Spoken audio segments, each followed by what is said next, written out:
पिछले संदेश में हमने देखा है कि दोनों बातें, शैतान को बांधना और यीशु के लहू को अपने ऊपर लेना, दोनों ही बाइबल से बाहर की शिक्षाएं हैं। ऐसी शिक्षाएं जिन्हें कभी भी बाइबल में या बाइबल से बाहर किसी ने कभी इस्तेमाल किया हो।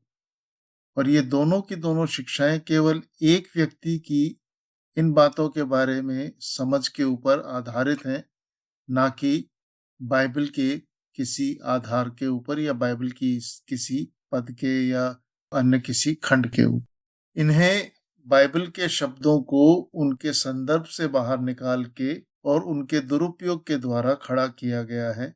उन्हें इस तरह से प्रस्तुत किया गया है जैसे बाइबल में उन शब्दों को कभी इस्तेमाल ही नहीं किया गया, कभी उस तात्पर्य के साथ उनको बोला ही नहीं गया। पिछले लेख में हमने प्रभु यीशु मसीह के लहू को अपने ऊपर लेने से संबंधित शिक्षाओं के बारे में हमने देखा था कि बाइबल में 8 बातें हैं जिनके बारे में लिखा गया है कि प्रभु यीशु मसीह का लहू किन चीजों के लिए उपयोगी है, किन चीजों के लिए इस्तेमाल किया गया। साथ ही हमने देखा था कि ये एक बार किया गया काम है, हमेशा हमेशा के लिए एक बार कर दिया गया है। ये बारंबार किया जाने वाला काम नहीं है, बार बार लहू को अपने ऊपर नहीं लिया गया है। बस एक बार इसको लेकर के उसके बाद फिर दोबारा ये नहीं किया गया। जहां पे भी आया है ये भूतकाल में, पास्ट टेंस में आया है। और फिर हमने ये भी देखा था कि किन बातों के लिए प्रभु यीशु मसीह के लहू का बाइबल में कोई उपयोग या कोई इस्तेमाल नहीं किया गया है। ये दोनों बातें जिन बातों के लिए किया गया है और जिन बातों के लिए नहीं किया गया है, ये हमें एक दृष्टिकोण देती हैं, एक संदर्भ देती हैं कि इस बात को, इस वाक्यांश को, प्रभु यीशु मसीह के लहू के बारे में हम जो कहें, जो करें, जो सीखें, सिखाएं, वो किन बातों के बारे में होना चाहिए और किन बातों के बारे में नहीं होना चाहिए। क्योंकि मंडलियों में इसके बारे में सही शिक्षा नहीं दी गई है, इसलिए मंडलियों में बहुत से लोग जो हैं प्रभु यीशु मसीह के लहू वाले वाक्यांश को कई अनुचित और गलत तरीकों से इस्तेमाल करते आए हैं। जैसे कुछ उदाहरण हमने पिछले संदेश में भी देखे थे। पिछले लेख में हमने बाइबल के तथ्यों को और सत्यों को जो प्रभु यीशु मसीह के लहू से संबंधित हैं देखा था। अब उन्हें ध्यान में रखते हुए हमारे सामने कुछ प्रश्न उठते हैं कि इन बाइबल के तथ्यों के आधार पे, सत्यों के आधार पे इन प्रश्नों का उत्तर जानना, उत्तर देना, उत्तर समझना बहुत जरूरी है, क्योंकि उसी से निर्धारित होगा कि उन तथ्यों और सत्यों के आधार के ऊपर इन प्रश्नों के उत्तर क्या हैं, सही है या गलत है। जो प्रश्न हम इस संदर्भ में देखेंगे वो इस प्रकार से हैं, और साथ साथ हम देखते जाएंगे कि क्या इससे परमेश्वर के नाम की महिमा होती भी है या नहीं। क्या ये परमेश्वर के नाम को आदर देना है या उसका निरादर करना है। सबसे पहली बात हम देखते हैं कि बाइबल हमें बताती है, लूका 24 अध्याय 37 से 43 पद में देखें, या यूहन्ना रचित सुसमाचार के अंत में हम देखें, जहां प्रभु यीशु मसीह के हाथ और पैर के घावों को छूने के लिए थोमा कहता है कि जब तक मैं उसे छू ना लूं, उसमें हाथ ना डाल लूं, तब तक मैं विश्वास नहीं करूंगा। अगर उन बातों के ध्यान में रखते हुए अगर हम देखें तो हम देखते हैं बाइबल हमें बता रही है कि प्रभु यीशु मसीह का पुनरुत्थान उसकी शारीरिक देह में हुआ था, और उस देह में उसके घाव भी थे जिसमें थोमा ने अपना हाथ डालने, उंगली लगाने की बात करी थी, और वो उसी देह में अपने शिष्यों के सामने स्वर्ग पर उठा लिया गया। तो अब प्रश्न ये उठता है कि जब वो उस देह में जी उठा, उस देह के साथ 40 दिन तक शिष्यों के मध्य में रहा, उन्होंने उसको छुआ, उन्होंने उसको देखा, तो क्या जब वो स्वर्ग पे चढ़ाया गया तो उस देह में से अपना लहू पीछे छोड़ गया?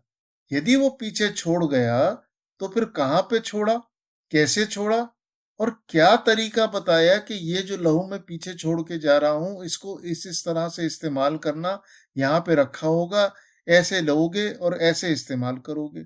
कहीं कोई शिक्षा बाइबल में तो ऐसी दी नहीं गई है। और अगर प्रभु अपना लहू पीछे छोड़ के नहीं गया है, तो फिर ये उस लहू को अपने ऊपर लेने के लिए कहाँ से निकाल के लेकर के आते हैं?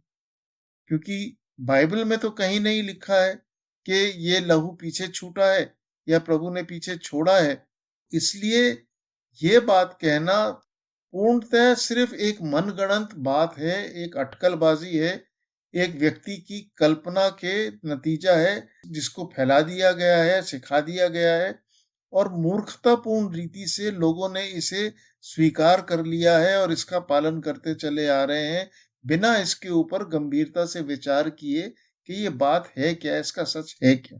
दूसरी बात, हर एक मसीही विश्वासी कलीसिया के रूप में प्रभु यीशु मसीह की देह का एक अंग है। इसके कई हवाले हैं, मैं आपके सामने बोल देता हूं, आप इन्हें बाद में देख लीजिएगा। पहला कुरिन्थियों 6 अध्याय 15 पद, पहला कुरिन्थियों 12 अध्याय 27 पद, इफिसियों पहला अध्याय 22 और 23 पद, 4 अध्याय 12 पद, 5 अध्याय 23 पद, कुलुसियों 1:18। तो ये सभी हवाले दिखाते हैं कि कलीसिया और कलीसिया के कारण मसीह की विश्वासी प्रभु की देह का एक अंग है। तो जब हम कलीसिया होने के नाते हम विश्वासी प्रभु की देह का एक अंग हैं, तो फिर हमें उस देह में से खून निकाल के, लहू निकाल के और फिर उसे अपने ऊपर कैसे लगना पड़ता है, कैसे कर सकते हैं? और ये भी बारंबार जितनी बार प्रभु के पास आए, परमेश्वर के पास आए, प्रार्थना करें, आराधना करें, कुछ भी करें, हर बार प्रभु का लहू निकालेंगे, फिर से अपने ऊपर डालेंगे और फिर आएंगे, जबकि हम उसकी एक देह का अंग है। कितनी मूर्खतापूर्ण बात है। तीसरी बात, न केवल मसीही विश्वासी प्रभु की देह का एक अंग है, बल्कि जब हमने उद्धार पाया तो हमने प्रभु यीशु मसीह को पहन लिया, उसको ओढ़ लिया, वो उसने हमको ढांप लिया है।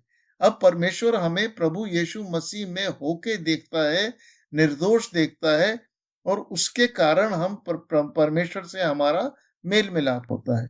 जैसा हमको रोमियो 13 अध्याय 14 पद में और गलातियों 3 अध्याय 27 पद में लिखा मिलता है कि विश्वासियों ने प्रभु यीशु मसीह को अपने ऊपर ढांप लिया है, प्रभु यीशु मसीह के द्वारा ढांप दिए गए हैं। तो अब ना केवल विश्वासी कलीसिया के रूप में प्रभु की देह का एक भाग हैं, वरन प्रभु ने उनको अपने से ढांप भी लिया है, उनके ऊपर प्रभु का आवरण चढ़ा हुआ है।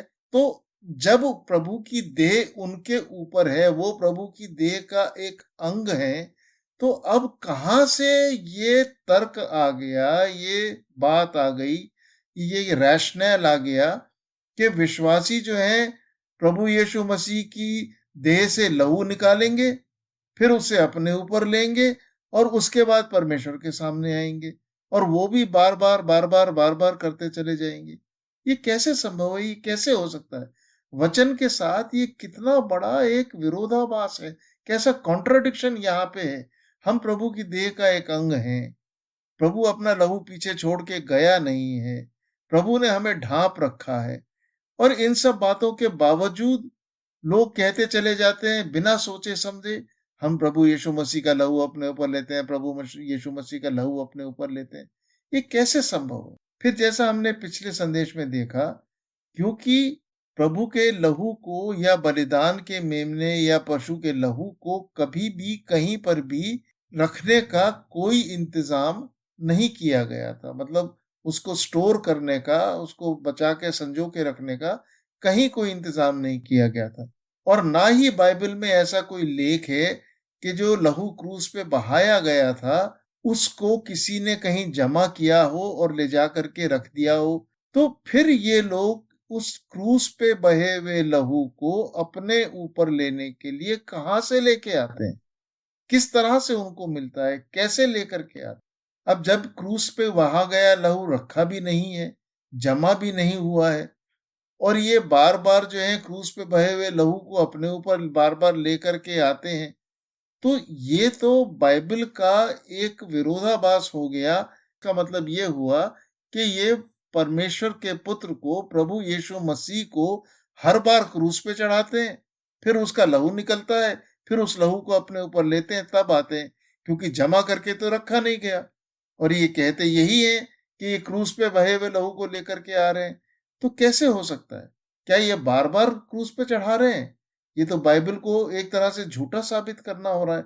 ये किस तरह से इस बात को कर सकते हैं? परमेश्वर के लिए, उसके वचन के लिए ये कितनी अपमानजनक बात है कि ये कलवरी के क्रूस के उस लहू को ऐसा सस्ता और हल्का बना दे रहे हैं। फिर छठी बात, प्रभु यीशु मसीह का लहू उसकी देह के समान एक भौतिक वस्तु पदार्थ है। उसकी देह जैसे, शरीर जैसे है, एक भौतिक वस्तु है, उसी तरह से प्रभु का लहू भी उसका एक अंग है, एक मेटीरियल पार्ट है, एक सामग्री पदार्थ के समान है, एक फिजिकल या ऐसी चीज जिसको आप अपने हाथ में ले सकते हैं या जिसको महसूस कर सकते हैं। एक फिजिकल एंटिटी है, एक भौतिक चीज है, एक पार्थिव चीज है, एक सामग्री की तरह है, एक मैटर है। अब कोई भी एक मैटर को, एक फिजिकल चीज को, एक भौतिक चीज को लेकर के अपने प्राण और आत्मा के ऊपर, जो भौतिक नहीं है, जो नॉन मटेरियल है, उसके ऊपर कैसे लगा सकते? एक फिजिकल एंटिटी को नॉन फिजिकल एंटिटी के ऊपर कैसे लगा सकता है? एक भौतिक चीज को अभौतिक चीज के ऊपर कैसे लगाया जा सकता है? और अगर लगा रहा है तो वो तरीका क्या है कि ये लोग अपनी आत्मा और अपने प्राण तक पहुंच सकते हैं, उसके ऊपर लहू को लगा सकते हैं?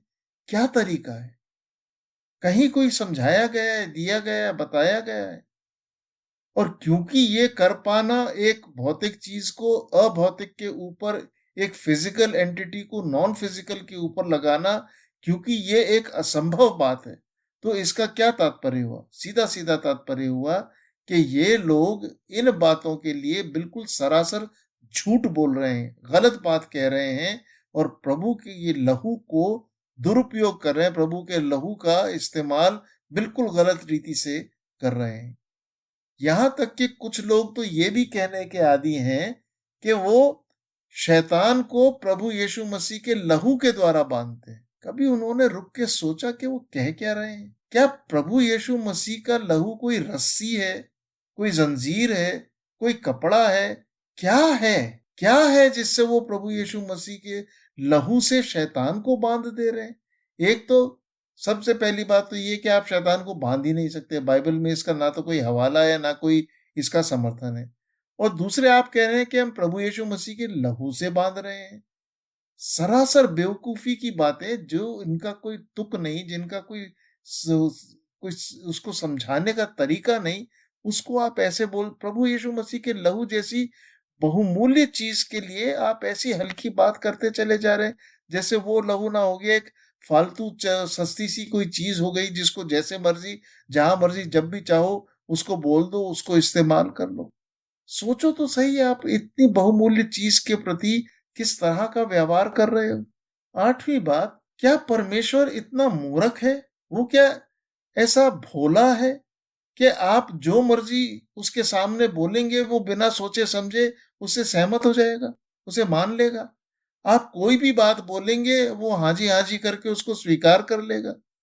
चाहे आप सच्ची बात बोलें, चाहे झूठी बोलें, चाहे कोई तर्क वाली बात बोलें या कोई निरर्थक बात बोलें, क्या परमेश्वर हर चीज को ऐसे ही इस्तेमाल करने की चीज को, या ना हो उन बातों को, क्या ऐसे ही स्वीकार कर लेगा और उनके ऊपर विश्वास कर लेगा? क्या ये संभव है? क्या परमेश्वर ऐसा करता है? और जो लोग ये कहते हैं कि परमेश्वर उनकी इस मूर्खता की बात को, बेमतलब की बात को, उसके पुत्र के बारे में कही गई इस फालतू की बात को ऐसे ही इस्तेमाल कर लेगा, ऐसे ही स्वीकार कर लेगा, और फिर भी उनको इसके लिए प्रतिफल देगा, तो क्या ये परमेश्वर और उसकी बुद्धिमानी का, परमेश्वर की अकल का, परमेश्वर की सोच समझ का अपमान नहीं कर रहे? ये परमेश्वर को क्या सोच रहे हैं? वो है क्या? क्या इनसे भी गया गुजरा है कि ये जो भी मूर्खता बोलेंगे परमेश्वर उसको तुरंत स्वीकार कर लेगा कि हाँ, मेरे नाम में बोली है इसलिए मैं मान लेता हूं? कैसे हो सकता है? फिर अगली बात, नौवीं बात, उन लोगों का क्या जो इस वाक्यांश का इस्तेमाल ही नहीं करते हैं, जिनको कभी ये वाक्यांश बोलना ना सिखाया गया, ना उन्होंने सीखा, ना बाइबल में और ना बाइबल से बाहर कभी इसका उन्होंने इस्तेमाल देखा है। क्या वे लोग परमेश्वर के सामने नहीं आ सकते हैं?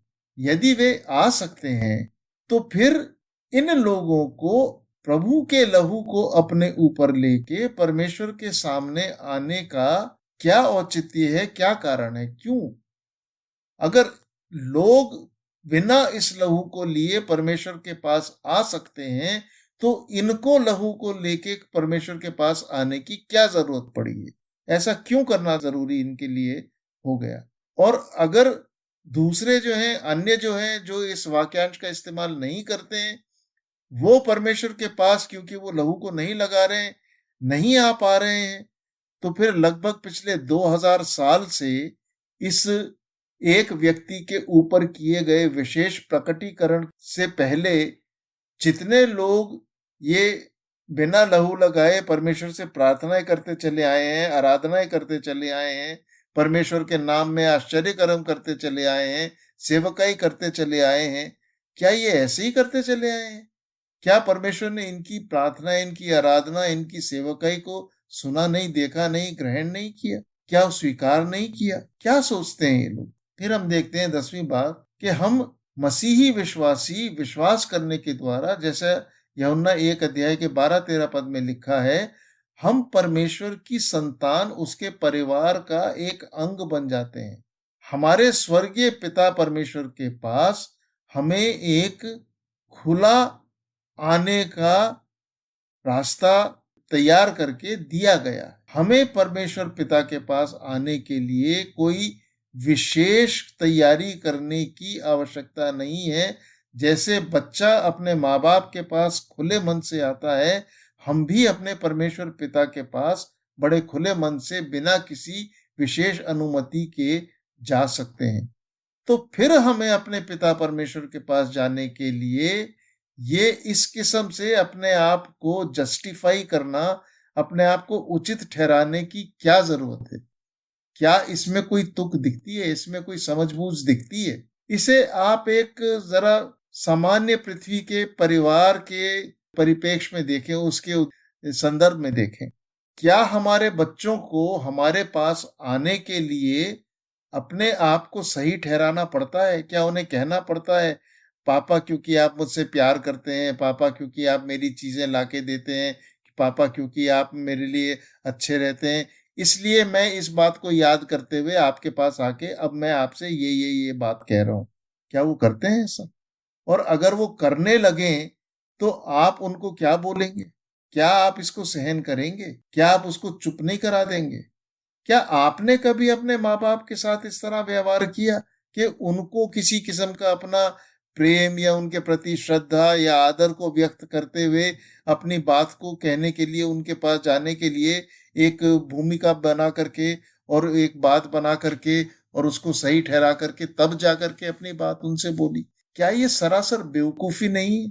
तो जब हम पृथ्वी के लोगों के लिए ये इतनी बड़ी बेवकूफी है जिसे हम सहन नहीं करेंगे, और खासकर अगर बच्चा जो है वो बार बार दिन में जितनी बार हमारे पास आएगा उतनी बार इस बात को इस तरह से बोलेगा, तो आप क्यों सोचते हैं कि परमेश्वर पिता जो है वो इससे कोई भिन्न प्रतिक्रिया देगा? उसको ये स्वीकार्य होगा कि जहां कोई जरूरत ही नहीं है वहां पे इस तरह की बात को बोली जाए?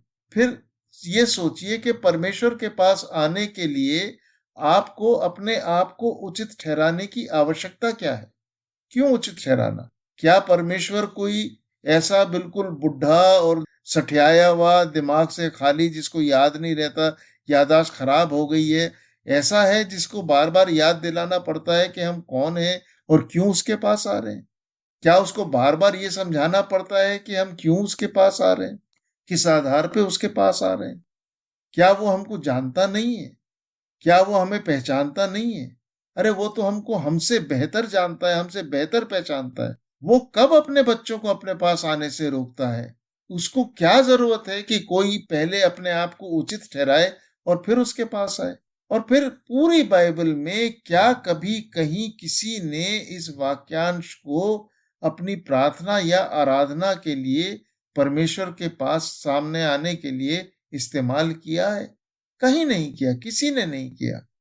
तो फिर क्या ये एक कोई विशेष प्रकाशन है, एक विशेष दर्शन है जो एक व्यक्ति को मिला है और जिसमें होकर के फिर परमेश्वर जो है अपने वचन में एक नई बात भी जोड़ दे रहा है और इस तरह से अपने वचन को अधूरा ठहरा रहा है और वचन में नई बातें जोड़ने की अनुमति दे रहा है, जबकि उसने वचन में लिख दिया है कि परमेश्वर के वचन में ना तो कोई जोड़ेगा और ना कुछ काटेगा, और फिर परमेश्वर खुद ही उसमें कुछ उससे जुड़वा रहा है।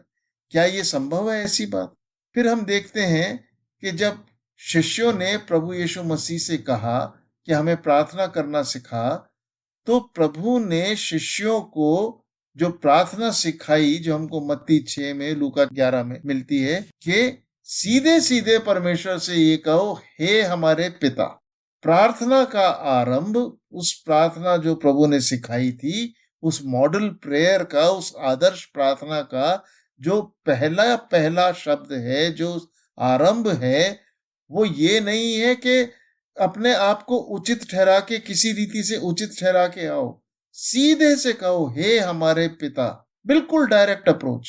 जब प्रभु ये डायरेक्ट अप्रोच दे रहा है, तो ये क्या प्रभु से भी बढ़कर हो गए कि उसको मॉडिफाई करके उसमें एक उचित ठहराने वाली बात को डाल के तब ये परमेश्वर के सामने आ रहे हैं और बार बार इस बात को कहते हैं कि हम लहू के द्वारा आ रहे हैं, जबकि ना तो प्रभु ने अपने क्रूस पे चढ़ाए जाने से पहले और ना क्रूस पे चढ़ाए जाने के बाद कभी उनसे कहा कि अब जब भी तुम परमेश्वर के पास आओ तो इस लहू के सहारे से आना। ना प्रभु तो क्या, उसके बाद की जो शिक्षाएं पवित्र आत्मा की अगुवाई में प्रभु के लोगों ने दी हैं, उनमें भी कभी ये बात नहीं कही गई। जिसने भी प्रार्थना करी है, बाइबल की जितनी प्रार्थनाएं हैं, हर प्रार्थना जिसने भी करी है सीधे सीधे परमेश्वर को संबोधित करके करी है। तो फिर किसी भी बात के द्वारा अपने आप को उचित ठहरा के, सही ठहरा के, या कोई उसकी भूमिका बांध के परमेश्वर के सामने आने की क्या आवश्यकता है? चाहे वो भूमिका, चाहे वो उचित ठहराना लहू के द्वारा हो या किसी अन्य बात के द्वारा हो, जैसे यीशु के नाम में आते हैं, हम विश्वास से आते हैं, या ऐसी कोई भी बात। अरे प्रभु ने तो सीधे सीधे साफ साफ पिता के पास आने के लिए कहा है। उसने ये नहीं कहा है कि अपने आप को उचित ठहराओ, अपनी भूमिका तैयार करो और उसके बाद प्रभु के पास आओ। तो ये लोग वो क्यों नहीं कर सकते जो बाइबल के हर जन ने किया है, जो बाइबल के अंदर सिखाया गया है कि परमेश्वर पिता से सीधे सीधे बात करो। इन लोगों को क्यों एक मनुष्य की मनगढ़ंत बातों को, झूठी शिक्षाओं को बाइबल के भी ऊपर ठहरा करके, बाइबल से भी अधिक उचित ठहरा के, और उसको फिर इस्तेमाल करने की क्या जरूरत है? क्यों करते हैं ये ऐसा? क्यों ये इस बात के लिए इतने ढीठ हैं, इतने उसमें स्टबर्न हैं कि परमेश्वर के पास आने के लिए जो बाइबल में दिया ही नहीं गया है, उस तरीके से परमेश्वर के पास आने के लिए प्रयास करते हैं, जिसका उनके पास कोई औचित्य नहीं है, जिसको समझाने का, बताने का कोई कारण नहीं है।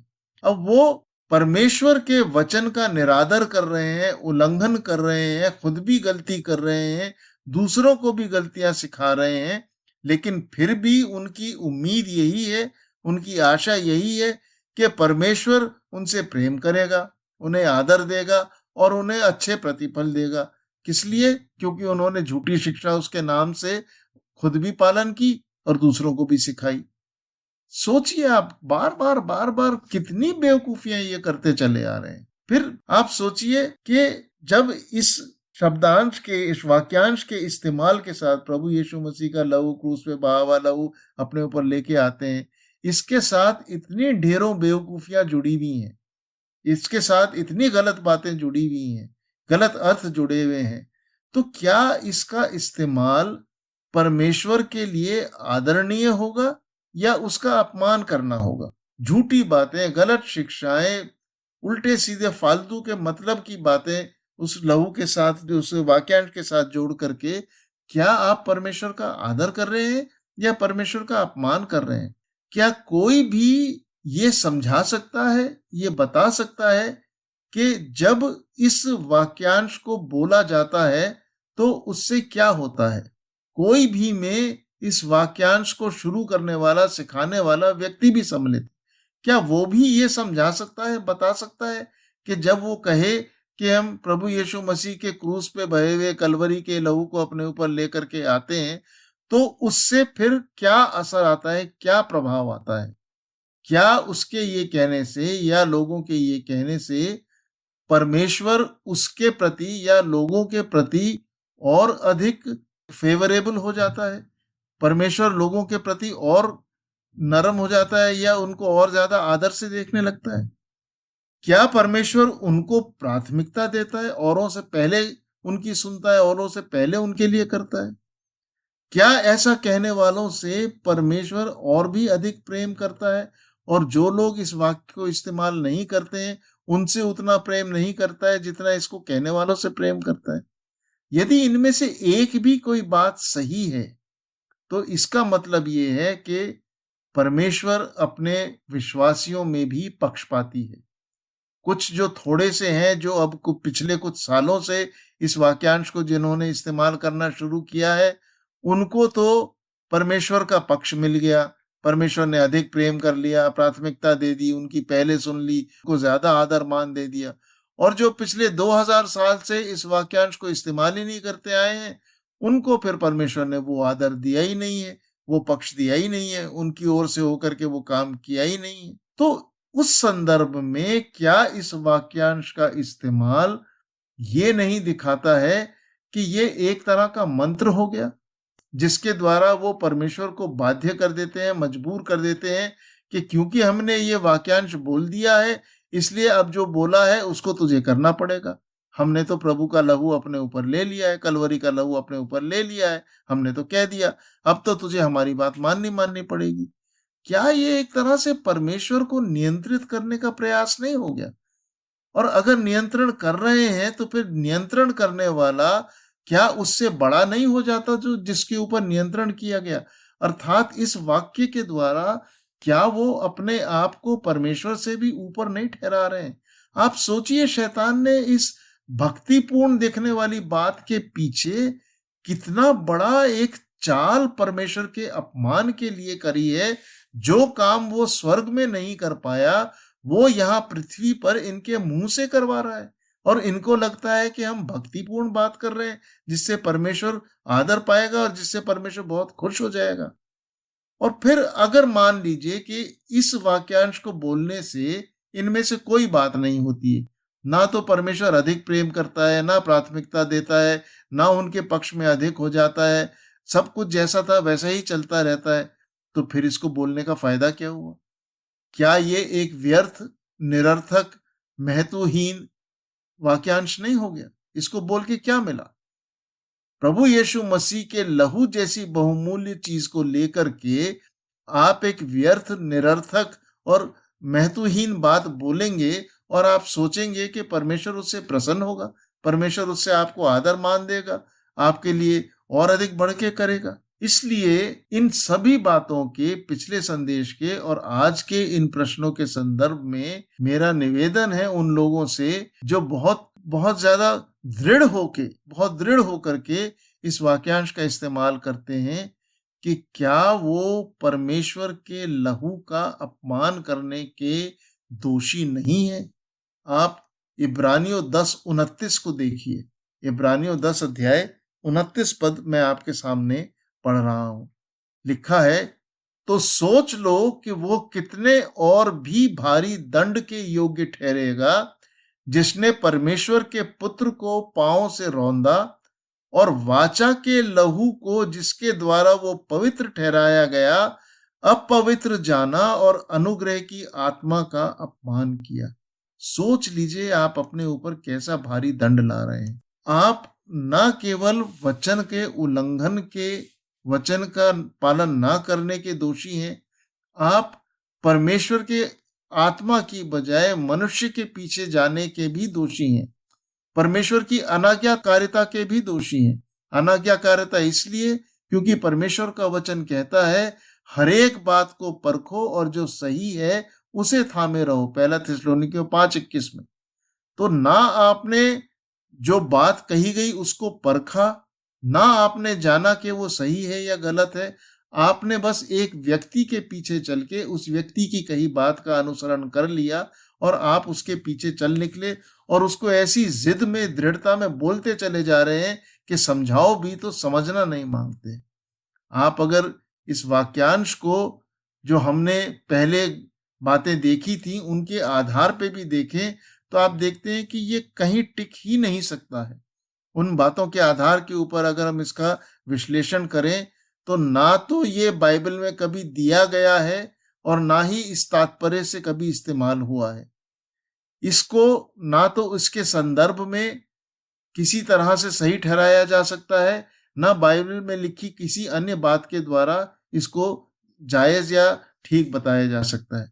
ये एक मनुष्य के द्वारा गढ़ा गया है, परमेश्वर के द्वारा दिया गया नहीं है और इसका इस्तेमाल करना एक मनुष्य की मूर्खता को परमेश्वर के वचन से जोड़ देना और उसके वचन के तुल्य आदरणीय बनाने का प्रयास करना है। इसको इस तरह से इस्तेमाल करने के लिए, परमेश्वर पुत्र के लहू को इस तरह से इस्तेमाल करने के लिए जैसा मंडलियों किया जा रहा है और मंडलियों में सिखाया जा रहा है, कभी किसी ने ना तो बाइबल में और ना बाइबल से बाहर जो non Pentecostal, non charismatic preachers और टीचर्स हैं, उन्होंने कभी भी इसको इस तरह से इस्तेमाल नहीं किया है। इसको बोलने से बोलने वाले को कोई अधिक लाभ या कोई एक्स्ट्रा लाभ नहीं मिलता है। इसका बल्कि बोलना एक तरह से एक मंत्र के समान हो जाता है, जिसके द्वारा ऐसा लगता है कि व्यक्ति जो है प्रभु को नियंत्रित करने की और अपनी मनमर्जी करवाने की कोशिश कर रहा है और इसलिए ये वास्तव में प्रभु का अपमान करना है, उसको नीचा दिखाना है और ये एक तरह से साबित करना है कि परमेश्वर के पास आने के लिए उसके बच्चों को अपने को उचित ठहराना पड़ेगा और जो उचित नहीं ठहराते हैं वो उनके पक्ष में तो नहीं रहता है, लेकिन जो उचित ठहराते हैं उनके पक्ष में रहता है। इसलिए परमेश्वर पक्षपाती है। इसलिए आप सोच लीजिए कि जब आप इस बेतुके बाइबल से बाहर और अस्वीकार्य वाक्यांश को इतनी दृढ़ता से बारंबार इस्तेमाल करते हैं तो ना केवल आप इब्रानियों 10:29 का उल्लंघन करते हैं, उसके दोषी ठहरते हैं, वरन आपको जब परमेश्वर के सामने खड़े होकर अपने जीवन का हिसाब देना पड़ेगा तो फिर आप उस समय प्रभु से क्या कहेंगे और उसके कारण आपके ऊपर क्या प्रतिफलों की हानि आएगी, इसके ऊपर आप सोच लीजिए, विचार कर लीजिए कि इस बात को कहने से आप फायदे में जा रहे हैं या नुकसान में जा रहे हैं। प्रभु आपको सद्बुद्धि दे, सामर्थ दे कि आप इस बात को समझ सकें और इसकी सही गलत को देख करके उसके मुताबिक अपना निर्णय ले सकें। वचन के अनुसार चलिए, वचन में लिखी बातों का पालन कीजिए, व्यक्ति के अनुसार नहीं, व्यक्ति के द्वारा कही गई बातों का नहीं। धन्यवाद।